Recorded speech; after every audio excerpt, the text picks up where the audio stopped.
Umayya इब्न खल्फ मक्का के सरदारों में एक अहम सरदार था जो कुफ्र और शिरक का बहुत बड़ा पेशवा, जो मुसलमानों के बीच में एक बड़ा शैतान था। एक दिन उसको पता चला कि उसके किसी गुलाम ने बुतों की पूजा करने से मना कर दिया है और किसी गैर को माबूद बना रखा है। उसके गुलाम को फौरन बुलाया और पूछा कि मैंने सुना है तुमने किसी गैर को माबूद बना दिया है, सच सच बताओ कि तुम किसकी इबादत करते हो।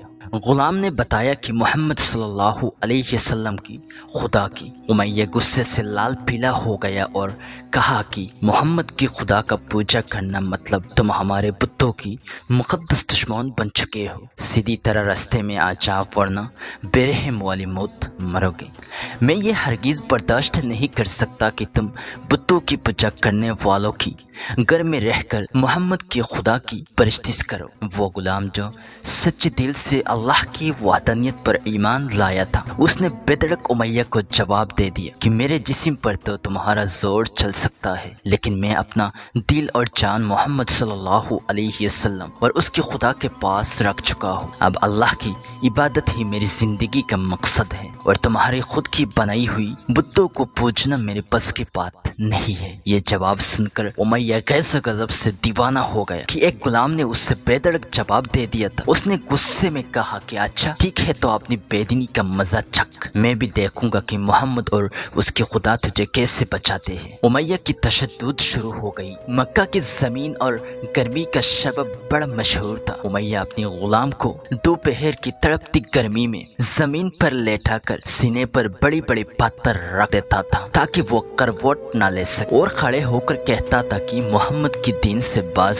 आ जाओ। लेकिन इतनी जुल्म के बावजूद भी इस गुलाम की मुंह से सिवाय अहद के अलावा और कुछ नहीं निकलता था। उमय्या रोज अपनी शिकस्त उस गुलाम पर बढ़ाया जा रहा था। एक दिन तो उमय्या ने जुल्म की हद ही तोड़ दी। पूरी एक दिन और पूरी एक रात उस गुलाम को भूखा प्यासा रखा और गर्म रेत में लेटाकर तमाशा देख रहा था। उसकी ये कोशिश भी गुलाम को हक से न हटा सका। आखिर तक हार कर उमय्या ने मक्का के बदमाश लोगों को बुलाया और उनसे कहा कि इस गुलाम को इतनी अजियतें दो कि वो मोहम्मद और उसकी खुदा के नाम लेना भूल जाए। ये लड़के उमय्या की खुशी हासिल करने के लिए उस बेबस गुलाम को बुरी तरीके से मारते पीटते थे। जिस्म के कपड़े उतारकर लोहे की छतर पहनाकर तड़पती धूप में खड़ा कर देते थे, लेकिन गुलाम की जुबान से सिवाय अहद के अलावा कुछ नहीं निकलता था। इस्लाम की राह में ये बेपनाह आजियत सहने वाला सहाबी कोई और नहीं बल्कि हजरत बिलाल हबशी रज़ियल्लाहु ताला अन्हु थे। इन्हीं जुल्म और सितम के दौरान एक दिन हजरत अबू बकर सिद्दीक रज़ियल्लाहु ताला अन्हु का मुलाकात उमय्या के साथ हुआ। आप रज़ियल्लाहु ताला अन्हु ने उमय्या से फरमाया, ए उमय्या, इस मजलूम गुलाम पर इतनी जुल्म सितम न कर। उसने तुम्हारा क्या बिगाड़ा है? वह खुदाए वहदानियत की इबादत करता है। अगर तू उस पर एहसान करेगा तो आखिरत पर ये एहसान तेरा काम आएगा। उमय्या ने गुस्से में जवाब दिया, मैं तुम्हारे ख्याली आखिरत को नहीं मानता। जो मेरे दिल में आएगा मैं तो वही करूँगा। सिद्दीक अकबर उस जवाब पर काफी गुस्से हो गए, लेकिन आपने उससे समझाया कि इस मजलूम पर जुल्म और सितम करना तुम्हें शुबा नहीं देता। उस पे उमय्या ने कहा कि अगर उसके लिए इतना दर्द हो रहा है तो तुम उसको मेरे पास से खरीद क्यों नहीं लेते। सिद्दीक अकबर रज़ियल्लाहु ताला अन्हु झट ही तैयार हो गए और फरमाया कि बोलो क्या कीमत है इस गुलाम की। उमय्या ने जवाब दिया कि मुझे पैसा नहीं चाहिए, लेकिन तुम्हारे पास एक गुलाम है जिसका नाम है फश्तस। उस गुलाम को मुझे दे दो और इससे ले जाओ। सिद्दीक अकबर रज़ियल्लाहु ताला अन्हु फौरन राजी हो गए। जबकि उमय्या सोच रहा था कि उसके पास जो गुलाम है उसका दाम बहुत ही ज्यादा है, वो एक माहिर गुलाम है, तो अबू बकर सिद्दीक रज़ियल्लाहु ताला अन्हु उससे देने से इनकार कर देंगे। मगर आप फौरन राजी हो गए थे। तो उमय्या को सख्त मायूसी हुई, तो उसने साथ ही 40 उकिया चांदनी की फरमाइश की। उससे भी हजरत अबू बकर रज़ियल्लाहु ताला अन्हु ने बाखुशी अदा कर दिया। हजरत बिलाल हबशी रज़ियल्लाहु ताला अन्हु को साथ लेकर दरबार रिसालत में हाजिर हुए और सारा मजरा कह सुनाया। हुजूर अकरम सल्लल्लाहु अलैहि वसल्लम ये सुनकर बहुत ही खुश हुए और फरमाया, ए अबू बकर, इस काम में मुझे भी शरीक कर दो। सिद्दीकी अकबर रज़ियल्लाहु ताला अन्हु ने फरमाया, या रसूल अल्लाह, मैंने उसको तो अल्लाह की राह में पहले ही आज़ाद कर चुका हो। हजरत बिलाल हबशी रजी अल्लाह ताला अन्हु इस गुलामी में 28 साल गुजार दी।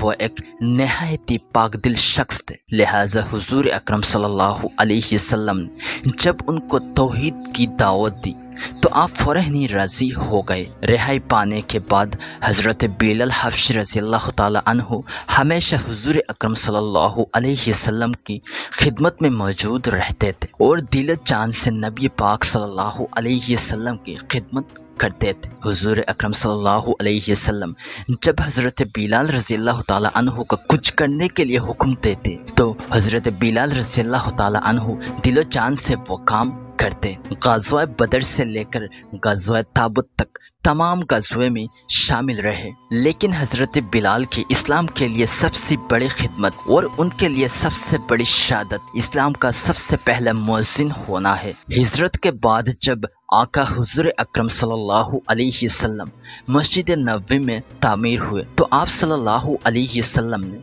हजरत बिलाल रजी अल्लाह ताला अन्हु को आज़ान देने का जिम्मा सौंप दिया। आपकी आज़ान नहायत दिलनशी थी और उसमें एक ऐसी ताज़ीर थी कि आज़ान की आवाज़ सुनकर लोग सब कामकाज चढ़कर मस्जिद की तरफ दौड़ते थे। 8 हिजरी में जब मक्का फतह हुआ और बुतों से पाक करने के बाद आप सल्लल्लाहु अलैहि वसल्लम ने हजरत बिलाल से फरमाया कि ए बिलाल, काबे की छत पे खड़े होकर आज़ान दो। और जब तक हुजूर अकरम सल्लल्लाहु अलैहि वसल्लम इस दुनिया में थे तब तक इस छत पे ही खड़े होके हजरत बिलाल रजी अल्लाह ताला अन्हु आज़ान देते थे। लेकिन 11 हिजरी में सफ़र आखिरत इख्तियार कर लिया तो इस आशिक रसूल पर दर्द का पहाड़ टूट पड़ा।